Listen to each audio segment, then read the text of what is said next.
ഇതെന്റെ ഉണ്ണിയേട്ടനൊന്നുമല്ല, ഇതേതോ പിച്ചക്കാരൻ ലോട്ടറി അടിച്ച പോലെ ഉണ്ട്. അനിയനാ? ആരുടെ അനിയൻ? അല്ല, ഉണ്ണിയുടെ അനിയനല്ലേ?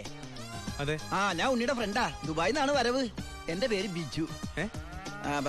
BIJU, ബിജു. നല്ല പേരല്ലേ? അകത്തേക്ക്. നമസ്കാരം. സിസ്റ്റേഴ്സ് ആണല്ലേ? അയ്യോ, ആളെ കണ്ടപ്പോ ഒന്ന് പേടിച്ചുല്ലേ?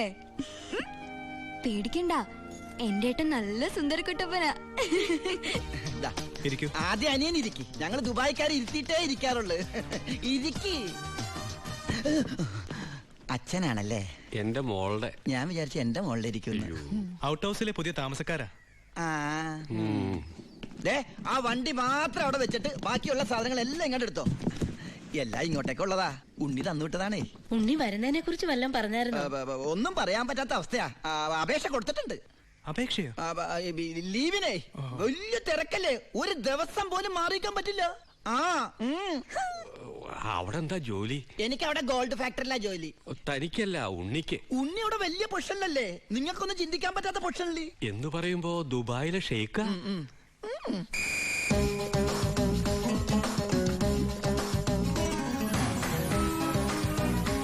അസ്സലാമലൈക്കും. നല്ല പവറുള്ള ജോലിയാ. ഉണ്ണി ഗവൺമെന്റിന്റെ ഗസ്റ്റ് അല്ലേ? Free quarters, free food, free dress. ഒരു വലിയ കൊട്ടാരത്തിലല്ലേ താമസിക്കുന്നത്? ഗവൺമെന്റിന്റെ വലിയ കൊട്ടാരത്തില്.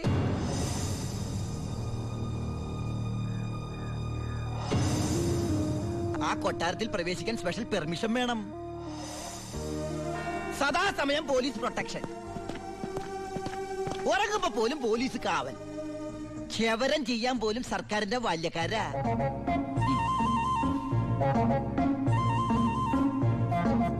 ഫുഡാണെങ്കിലാ 5 സ്റ്റാർ ഫുഡല്ലേ?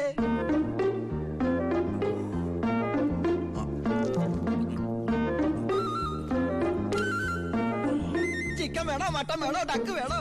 ഓ, ഇങ്ങനെ ഒരു മകനെ കിട്ടിയ അമ്മ ഭാഗ്യവതിയാണ് അമ്മേ.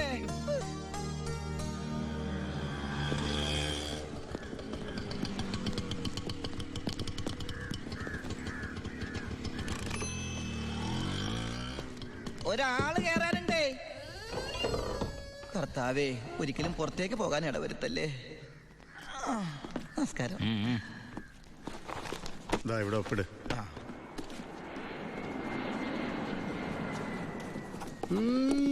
ഇത് ആരുടെ ഒപ്പാടാ? എന്റെ അപ്പന്റെ ഒപ്പ. അപ്പം മരിച്ചപ്പോ എനിക്ക് തന്നതാ. മതി മതി മതി. ഈ സാധനങ്ങളൊക്കെ സ്റ്റോറി കൊണ്ട് ഏൽപ്പിച്ച് ഡ്രസ് മാറി സെല്ലോട്ട്. ഞാനിപ്പ ഡീസന്റ് ആയി സാറേ. ഇതെന്റെ പേഴ്സല്ലേ? അതല്ലേ പറഞ്ഞ ഞാൻ ഡീസന്റ് ആയിരുന്നു. പോണ വഴിക്ക് പോലീസ് പിടിച്ചാ കൊടുക്കാൻ ഒന്നും എന്റെ ഉണ്ടായിരുന്നില്ല. തുറന്നു നോക്കിയപ്പോ അതിന്റെ അകത്തും ഒന്നുമില്ല. ഇപ്പൊ ഇതിനകത്ത് വല്ല ഉണ്ടടാ? തുറന്നു നോക്ക്. പറഞ്ഞു, നിന്നെ പോലെ നല്ല കള്ളന്മാർ ഇപ്പൊ ഇല്ല. സാർ എന്നെ പുകട്ടരുത്, ഞാൻ പെരുങ്കള്ളനാകും. അകത്തോട്ട് പോടാ. ഈ പരോള് കഴിഞ്ഞു വന്ന വഴി ഞാൻ മറന്നു.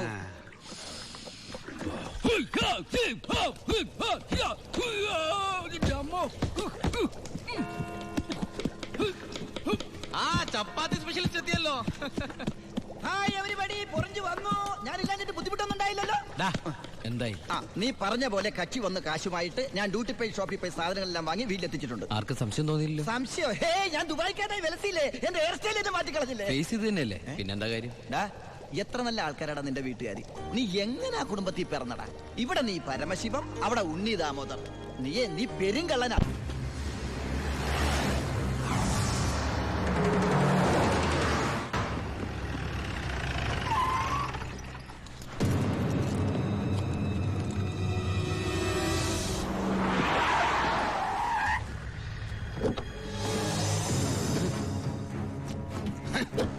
നീ വിഷമിക്കണ്ട മോനെ. വിഷമദ്യം കഴിച്ച് 3-4 തട്ടിപ്പോയത് കൊണ്ടാണല്ലോ നിനക്കിപ്പോ എന്റെ അകത്ത് കിടക്കേണ്ടി വന്നേ. അല്ലെങ്കിൽ നിന്റെ അപ്പൻ നിന്നെ പുല്ല് പോലെ പുറത്തിറക്കി കൊണ്ടുവന്നേ. നിനക്ക് ഇവിടെ യാതൊരു ബുദ്ധിമുട്ടും ഉണ്ടാകില്ല. അതിനുള്ള ഏർപ്പാടൊക്കെ ഞാൻ ചെയ്തിട്ടുണ്ട്. നമ്മൾ ഇത് എത്ര ജയില് കണ്ടിരിക്കുന്നടാ. അപ്പഴേ സാറേ, സൂപ്രണ്ട് സാറിനോടൊന്ന് പറഞ്ഞേക്കണം, അവൻ ജിന്നാടമർക്കിയുടെ മോനാണെന്ന്. ആടാ മോനെ, കുറച്ച് ദിവസം കഴിയുമ്പോ നിന്നെ ഞാൻ ഹോസ്പിറ്റലിലോട്ട് മാറ്റിച്ചോളാം.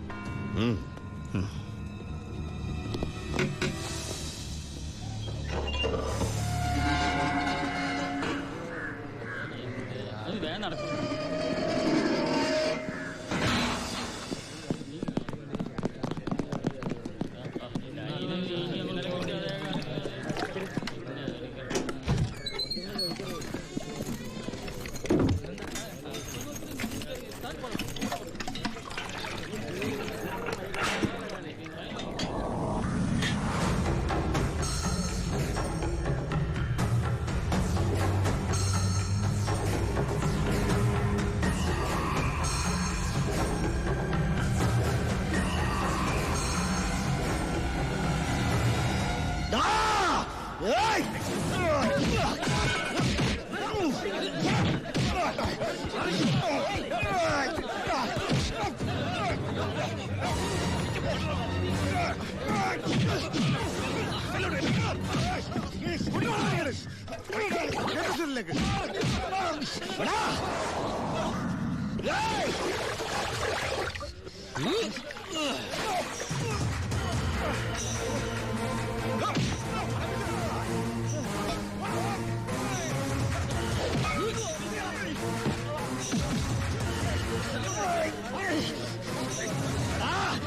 ജയിലിന്റെ ഉള്ളിൽ നിന്ന് ജീവനോടെ പുറത്തു പോകില്ല. നിന്നെ കൊല്ലും ഞാൻ. നീ കരുതിരുന്നോ? നിന്നെ വിടില്ല, നിന്നെ വിടില്ല.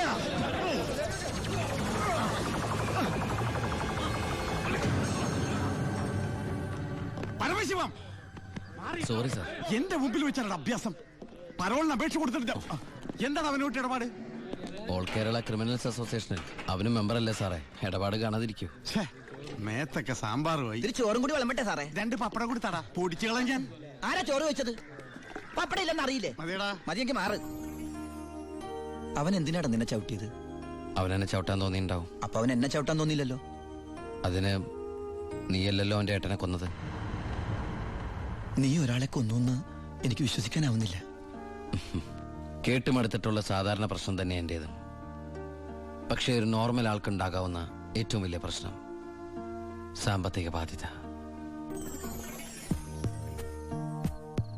കടം കൊണ്ട് നിൽക്കക്കള്ളിയില്ലാതെ ആത്മഹത്യയുടെ വക്കത്തെത്തി എന്റെ കുടുംബത്തെ എങ്ങനെയെങ്കിലും രക്ഷിക്കണമെന്ന ഉദ്ദേശത്തോടെ ഞാൻ നാടുവിടാൻ തീരുമാനിച്ചു. ഒരു രാത്രി എങ്ങോട്ട് പോണെന്നറിയാതെ നാഷണൽ ഹൈവേയിൽ ഞാൻ അങ്ങനെ നിന്നു. ഈ സമയം ദൂരെ നിന്ന് ദേവദൂതനെ പോലെ ഒരു ടാങ്കർ ലോറി വരുന്നത് ഞാൻ കണ്ടു. ദൈവം തോന്നിപ്പിച്ചാണോന്നറിയില്ല, ആ ഡ്രൈവർ വണ്ടി നിർത്തി. ഞാനും കൂടി പോന്നോട്ടെ? എങ്ങോട്ട്? അങ്ങനെ ഇന്ന സ്ഥലമെന്നില്ല, എവിടം വരെ പോണു അവിടം വരെ. ഓ അവിടെ കയറ്. സോറി.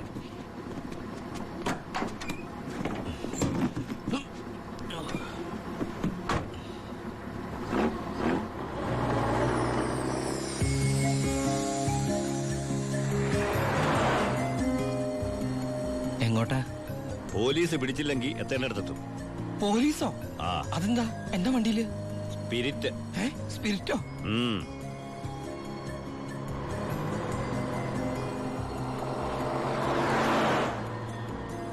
ഇതൊക്കെ ഒറ്റയ്ക്ക് ഉണ്ടാവാൻ പേടിയില്ലേ? ഒറ്റയ്ക്ക് കൊണ്ടുപോകുന്ന അതിന്റെ സുഖം. പോലീസ് പിടിച്ചാൽ എന്നെ മാത്രം നോക്കിയാൽ മതിയല്ലോ. അപ്പൊ ഈ പോണ വഴിക്ക് പോലീസ് പിടിച്ച എന്റെ കാര്യം? അത് പോലീസുകാർ നോക്കിക്കോട്ടെ. നിന്നെ പിടിച്ച എനിക്കെന്താ? നിനക്ക് എന്നെ കുറിച്ച് ഒന്നും അറിയില്ല, എന്റെ പേര് പോലും. എന്താ ബായുടെ പേര്? അത് വേണ്ട. എന്നാലും പറ ബായ്.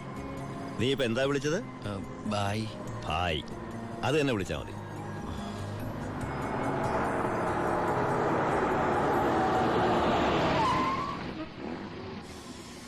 എന്താ നിർത്തിയത്? എന്നെ ഇറക്കി വിടാനാണോ? ഏയ്, ദാ പുണ്യാളന് നേർച്ചയിട്ട പാതി അങ്ങേര് നോക്കിക്കോളൂ. പോവോ?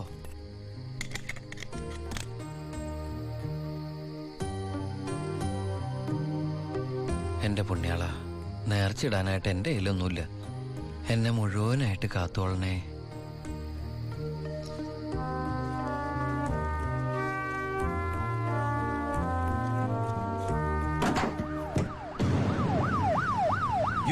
പോലീസ്. അയ്യോ,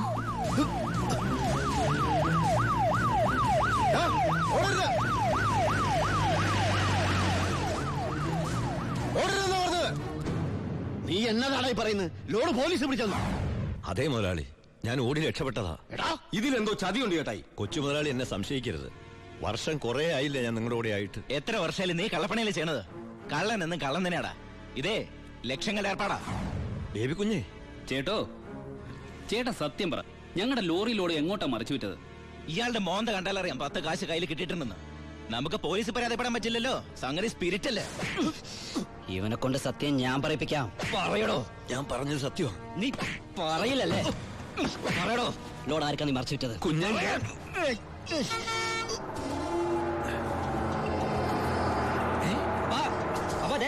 ലോറി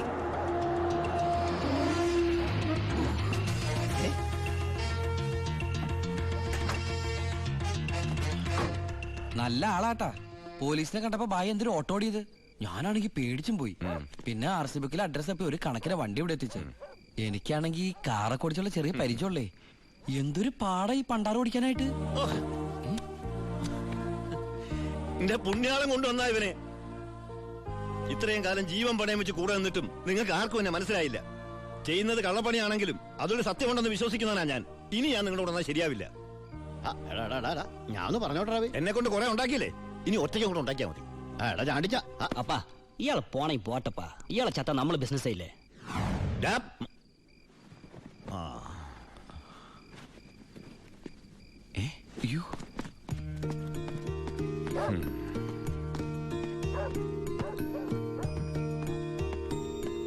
നീ എങ്ങോട്ടാ? ബായി എങ്ങോട്ടാ? എങ്ങോട്ടെങ്കിലും. എന്നാ ഞാനും എങ്ങോട്ടെങ്കിലും. വാ. ബായി സത്യമുള്ളവനാണെന്ന് എനിക്ക് തോന്നി. ഞാൻ അയാളുടെ കൂടെ കൂടി. ബായിക്ക് ഭാര്യയുണ്ട്, മകനുണ്ട്. മകനെന്ന് പറഞ്ഞ ബായിക്ക് ജീവനാ. ശിവന് കുറച്ച് ചോറിട്ടോടി. ശിവനല്ല, ഉണ്ണി. ചോറ് വേണ്ട, അതിന് പകരം പപ്പടം എടുത്തോളാം. നമ്മുടെ പരമശിവത്തിന്റെ നല്ല ഛായയില്ലടി ഇവന്. എനിക്കും കണ്ടപ്പോഴേ തോന്നി. ആരാ ഈ പരമശിവം? പണ്ട് ലോറി താവളത്തിൽ നിന്ന് കിട്ടിയതാ അവനെ. പിന്നീട് എനിക്ക് എന്റെ സ്വന്തം അനിയനെ പോലെയായി. 4 കൊല്ലം മുമ്പ് ഒരു ലോറി ആക്സിഡന്റിൽ അവൻ.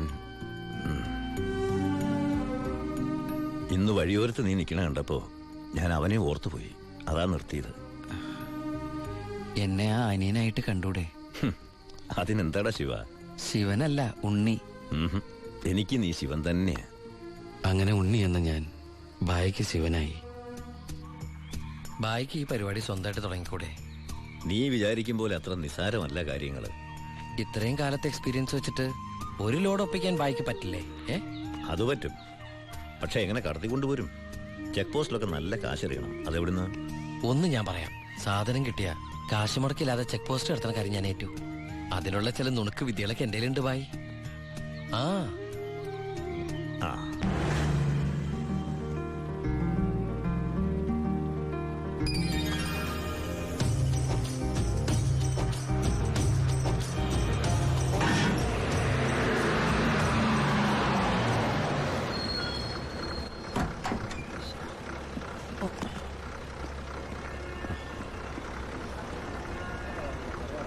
സാറേ, വണ്ടി. എന്താണ് വണ്ടിയില്? ഐസാണ് സാറേ. കുറുപ്പേ കയറി പരിശോധിക്ക്. സാർ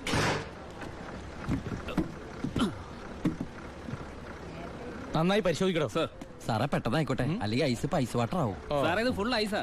അടച്ചേക്ക്. ഓ ചാടിക്കോ ചാടിക്കോ, അല്ലെങ്കിൽ ഐസാവും.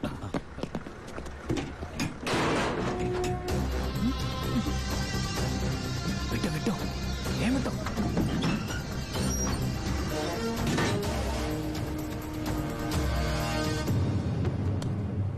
പെട്ടെന്നാവട്ടെ.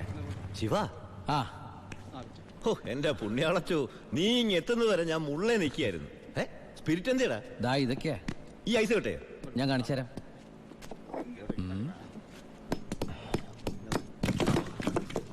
ദാ ഒറിജിനൽ സ്പിരിറ്റ്. എന്റെ അമ്മച്ചി, ഒടുക്കത്തെ ബുദ്ധി തന്നെ. അല്ലടാ, ഐസിന്റെ ഉള്ളി വെച്ചിട്ട് സ്പിരിറ്റ് എന്താ ഐസ് ആവാത്തേ? എന്റെ ബായ്, വെള്ളം 0 ഡിഗ്രി സെന്റിഗ്രേഡിൽ ഐസ് ആവും. പക്ഷെ സ്പിരിറ്റ് ഐസ് ആവണമെങ്കിൽ -112 ഡിഗ്രിയെങ്കിലും വേണം. കെമിസ്ട്രി പഠിച്ചതിന്റെ ഗുണ. എന്തായാലും കെമിക്കറി കണ്ടുപിടിച്ചു. കെമിക്കറി അല്ല, കെമിസ്ട്രി. അവൻ ഭയങ്കര തന്നെ. ഇത് എത്ര രൂപയുടെ മുതലാന്ന് അറിയാമോ നിനക്ക്? നിനക്ക് ഞാൻ എന്താടാ തരേണ്ടത്? ഈ ലാഭത്തിന്റെ പകുതി നീ എടുത്തു അല്ലേ? വേണ്ട, ഇത് മുഴുവൻ നീ എടുത്തു. വേണ്ട ബായ്. ബായ് ആ ചിന്നാടന്മാരെ അവിടെ ജോലി ചെയ്തിരുന്നപ്പോ ഒരു ലോഡിന് എത്ര രൂപ കിട്ടിയിരുന്നത്? 5000 ഉരുവ. 5000 ഉലുവ മതി എനിക്ക്. അല്ല പിന്നെ ഞാനും ബായ് തമ്മിൽ എന്താ വ്യത്യാസം? അങ്ങനെ നീ പല അടവുകൾ ഉപയോഗിച്ച് വാളയാർ ചെക്ക് പോസ്റ്റ് വഴി പലതവണ ഞാൻ സ്പിരിറ്റ് കടത്തി ഒരു നാൾ പിടിക്കപ്പെട്ടു. ചെക്ക് പോസ്റ്റുകളിൽ ഞാൻ പണം വാരിയെറിഞ്ഞു. ഉദ്യോഗസ്ഥന്മാരിൽ ഭൂരിഭാഗവും എന്റെ സ്വാധീന വലയത്തിലായി. പിന്നെല്ലാം അവരുടെ അനുവാദത്തോടെയായി. ബായിക്ക് വീടായി, കാറായി, ലോറികളായി. ബായിയുടെ വലങ്കയായി ഞാൻ അവിടെ പരമശിവം എന്ന പേരിൽ അറിയപ്പെട്ടു. വാളയാർ പരമശിവം.